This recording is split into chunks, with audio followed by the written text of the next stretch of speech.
তারপরে তো আপনারা বুঝতে পারছেন কদিন ধরে কি বৃষ্টি হচ্ছে, একদিকে রোদ অন্যদিকে বৃষ্টি।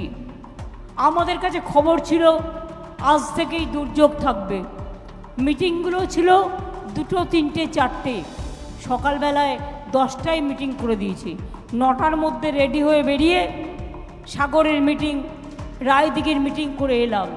তারপরে এখানে যখন আসছিলাম আকাশে দেখছি চারিপাশটা মেঘ করে আছে, গুমোটো মেঘ, একেবারে জল ভরা মেঘ, যেন যখন তখন, আর বিদ্যুৎ চমকাচ্ছে দেখানো যাচ্ছে, বিদ্যুৎ চমকাচ্ছে, মেঘ জমে আছে, জল ভরা মেঘ, যখন তখন বৃষ্টি হবে।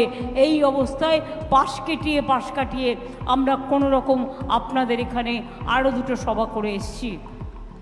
আসতে যে পেরেছি এটা বলতে পারেন মানুষের অনেক আশীর্বাদ, মানুষের অনেক শুভকামনা, মানুষের অনেক দোয়া, মা বোনেদের অনেক শুভেচ্ছা।